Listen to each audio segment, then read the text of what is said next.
Hey, happy Monday. Okay, I have contemplated doing this video since 4 o'clock this morning, and I'm going to do it. It hits close to home. We're going to be talking about how to leave an abusive situation, an abusive relationship. And I am speaking from experience, so listen up. One thing I want everybody to understand right off, this is not directed at male or female.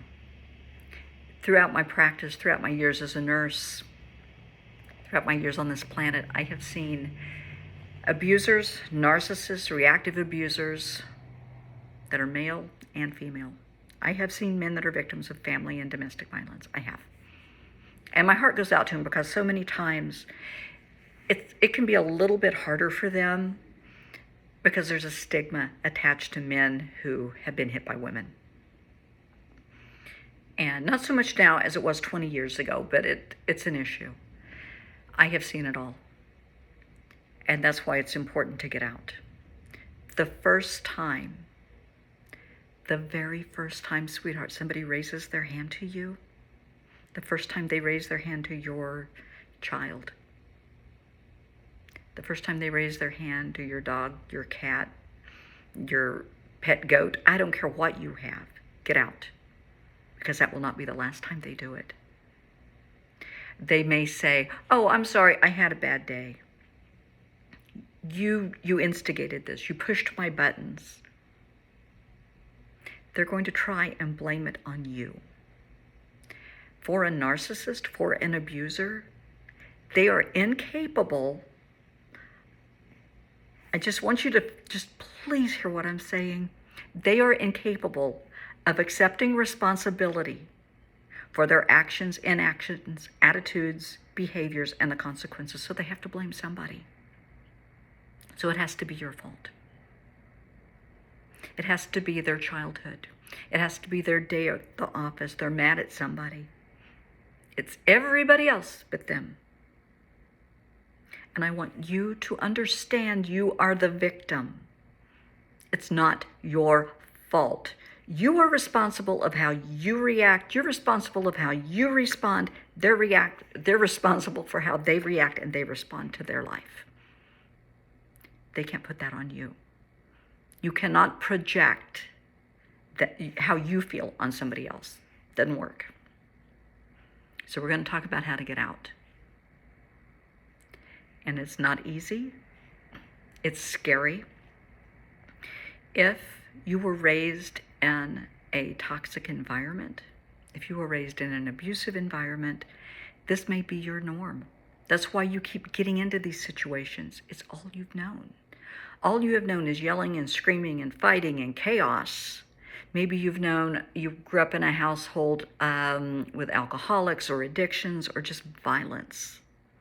And that's your norm. That's all you know. Well, not everybody was raised like that. My household growing up was kind of like, for people that are old enough to understand, it was more like Leave It to Beaver or Ozzie and Harriet. My parents were married 50 years and they were very much in love. There was never violence. Never. The person that I got involved with later in life, their family was very, very toxic. I had never experienced that. That's why I didn't know how to handle the situation. It was like, holy crap, what's going on? I had been warned, don't do this, don't get involved with this person, but I was extremely young. Thought I knew what I was doing. I was wrong. And I got sucked in. Once you get sucked in, it's not easy to get out. So when people are telling you, they see red flags, you probably see them too and you're making excuses. You may feel, I can help them. I can fix them. Honey, it's not your job to fix them. They have to fix themselves. I had somebody call me the other day, a friend who is an alcoholic, and they said, I need you to help me. I need you to fix me. I can't. You have to fix you. And I recommended rehab. So, to get out of an abusive situation, first, I want you to take stock. I want you to be honest with yourself. I don't care if you make a pro and con list. of all the times that they have hurt you physically, mentally, emotionally, sexually, the humiliation, all the nasty things they've said and done. Just take stock of that and compare it to how many times they've been kind and loving and tender and supportive. The scales will surprise you. Now we're going to go into a mirror. Seriously, go into a mirror. Pick up the phone. Let's go. I want you to look in the mirror and I want you to say, I deserve better. I deserve love from myself and from others. I deserve respect from myself and from others. I deserve boundaries from myself and from others. Okay? If you have kids, say this. I want my kids to learn to love themselves for who they are, not who I want them to be. I want my kids to, I'm trying to think how I want to say this.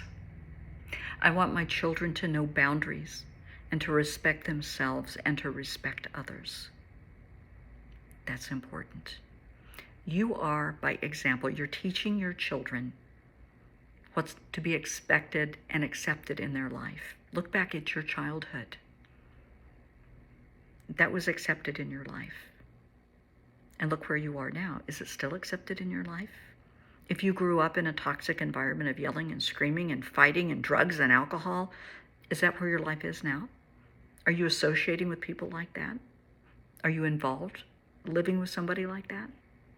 That's your comfort zone. That's not good. When you leave your comfort zone, it's going to be awkward and painful and uncomfortable because it's not your comfort zone. It will take you a good, honestly, probably a year to be comfortable in your new skin once you leave. There's going to be so many times you're going to be just, you want to go back to that because it's your comfort zone. It's what you know. It's what you expect. You know, if you do this, you may be hit or screamed or yelled at, and then it'll be okay for a few days. Whereas in a normal, happy life with a normal, happy individual, there is no yelling and screaming. It's supportive and loving and caring, and you have an argument or a disagreement, and you sit down and you talk it over. And you give each other a hug and say, you know, I'm glad we talked. That's the end of it. There is no violence. There doesn't have to be violence. Ready?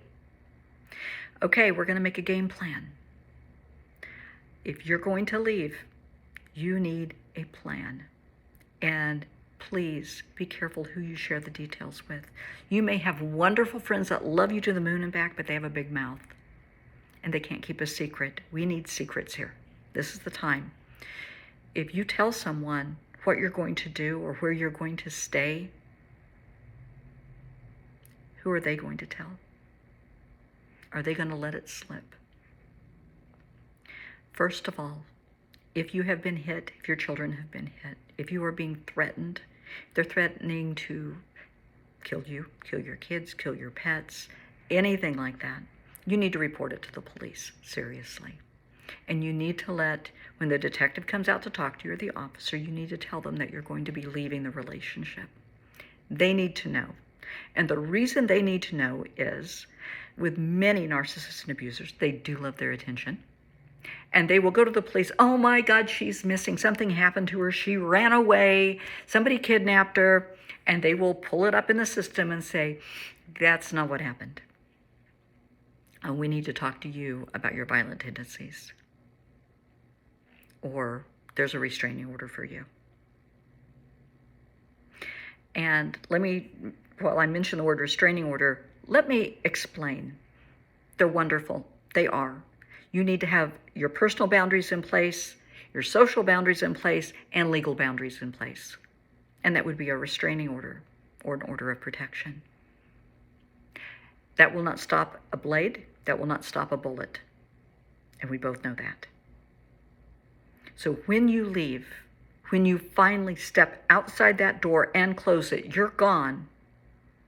I want you to block all communications on your phone and your email with whomever it is and all of their family members. They're blocked. They have to be for your safety and for the safety of your kids. Because if, let's say that you're close to their sister, their brother, and you can trust them, are they going to let it slip where you are? Do you want this person on your door going through this all over again? You have to think about that. Stop all communication. You don't want them calling, oh, baby, I'm sorry. It'll never happen again. Yeah, it will. Oh, come back, come back. You're the only one for me. Really? I would bet you any amount of money while they're doing this to you, they're online finding somebody else. They probably have had somebody else online, if not in person, the whole entire time, because that's how they work. Really, you're not the only one. And that hurts. And later, when it is proven, it's like, how could I have been so stupid? Well, this is a game to them. It's how they play it. So we want to stop all communication. If you are married, if the kids are their kids, you need legal counsel. Because they do have a right to interact with their children. And whether that's through a FaceTime call, whether it's supervised visits, they do have rights. And you have to observe that. That's why you need to talk to an attorney, to legal aid, or whoever is in your community. Do not trust, your aunt, your uncle, your friends. Well, they had somebody who went through this, or somebody that went through this. Well, good for you, good for them. Talk to an expert, please. Okay? This is serious stuff. This isn't to be played with. So you're making your plan. We're going to leave. I want you to get all of your documents together. Birth certificates, your driver's license, your health insurance, your car insurance, any medical records that are pertinent. Get them in a large manila envelope. Put them someplace where you can get to them at a moment's notice, where you can grab and go. If you can, pack a bag, stick it under the bed, stick it in the back of the closet, stuff that you can get by wearing for a week because you want to go light. You don't want to be packing suitcase after suitcase. Get enough to get you out and to get you safe. You can always get more. Even if you have to go to a thrift shop, you can always get more. I know that's harsh, but I want you out. I want you safe. And your kids too. Okay? Get everything organized. Do not tell them, threaten them, argue with them, and say, I'm going to leave one of these days. No. Don't. Don't. Keep your mouth closed. Keep it close to the vest. I want you to keep your circle close, tight, and small of who you can trust. Okay? The time has come. You have found somebody that you can trust to go to. Okay? You can let that person obviously know. If you and your kids or you and your dog or whoever are going to their home, they need to know. Okay, that's fine. If you don't have someone, get in touch with law enforcement when you talk to them. They can put you in touch with advocacy agencies that can get you into a safe environment. There's a lot of safe houses out there, I promise you. There are a lot of shelters. And when I say shelters, it's not like a homeless shelter. These are beautiful homes where you will be safe and protected and guarded. Okay? So it's time to leave. You have to decide, do you want to take your car or are you going to leave your car? That's up to you. I want you to close, log off, not to reopen again all social media. Don't drop any hints on social media. You're starting a new life. Things are going to change. Stop. We're trying to keep you safe. Okay? Off all social media. That's off Facebook, Instagram, TikTok, LinkedIn, Snapchat. I don't know what the other things are. Off all of it. No dating apps. You're off all social media.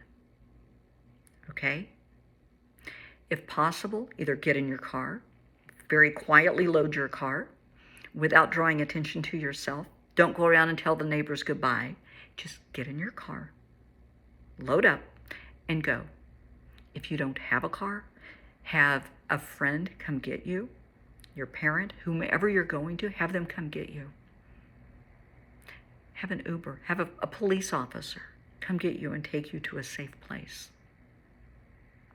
Okay? We're trying to keep you and your kids safe. You need to let the kids' school, I know school's almost out, but if this applies for future use too, let the school know they are not to tell anybody where you are. They are not to communicate anything at all to anyone other than you. Same goes for the doctor's office. That was my downfall. I did not tell my physicians that I had left. Tell the doctor's office, because you know how you will have somebody that you can share the information with, the person that you've listed on the HIPAA forms. Oh, they will call. They will find out, and they will try and track you down. Absolutely. Contact your pharmacies. You may have to change pharmacies,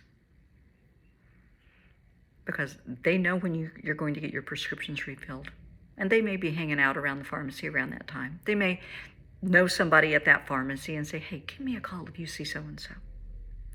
Be smart. When you go to work, have somebody drive you. Park in a public place. Do not set yourself up for failure. Be smart. If they approach you, do not talk to them.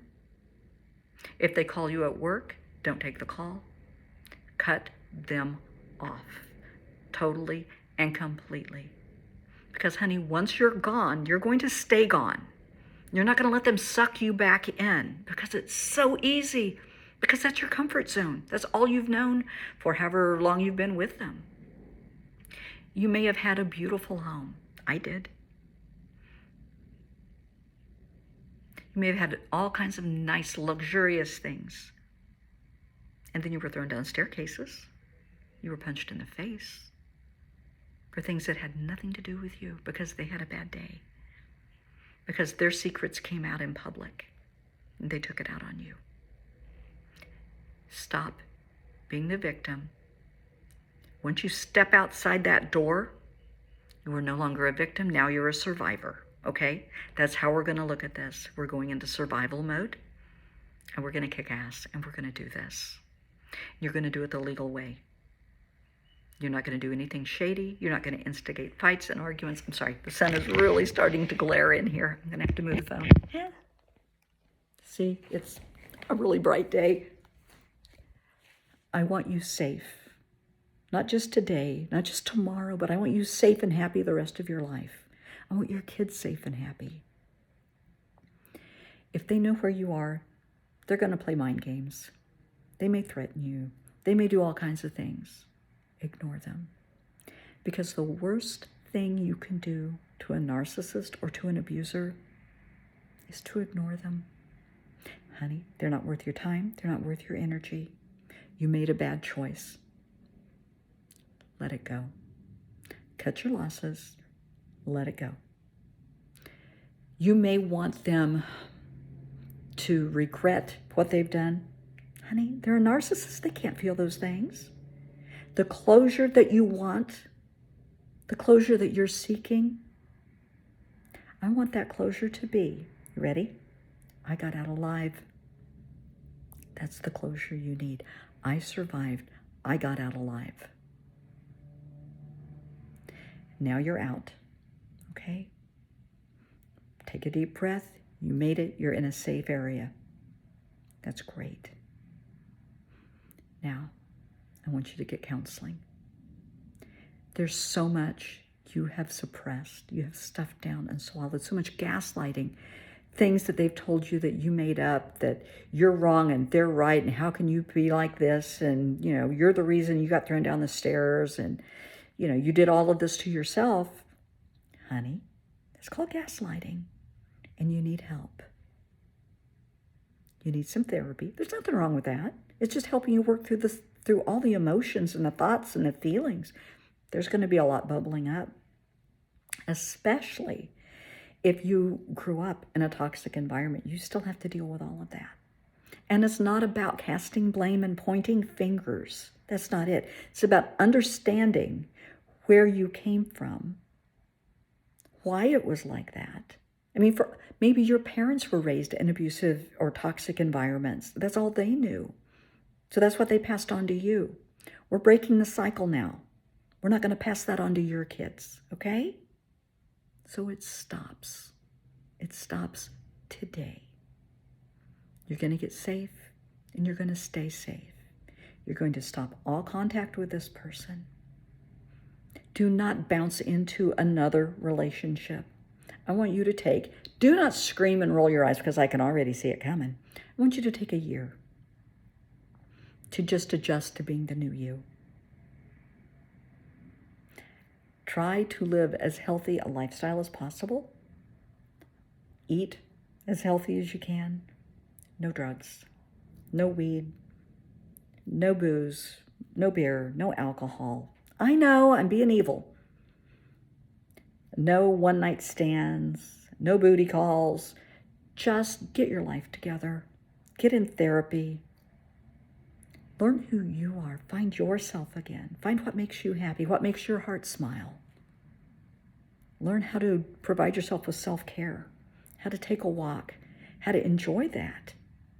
Because for so long you've been walking on eggshells. You're afraid to enjoy anything. Now it's time to enjoy and celebrate you. You can do this. Therapy will help you learn how to do this. It can be done. I promise you, it can be done. If you're watching this and you're even contemplating leaving an abusive relationship, I'm proud of you for watching, just for contemplating. It's a start, okay? And like I said in the beginning, an abuser, a narcissist can be male or female. It can be a parent, an aunt, an uncle. It can be a friend. It can be a spouse. It can be a significant other. It can be anybody, male or female. Get out, get safe, and get the help you deserve so that you can live a happy, healthy life.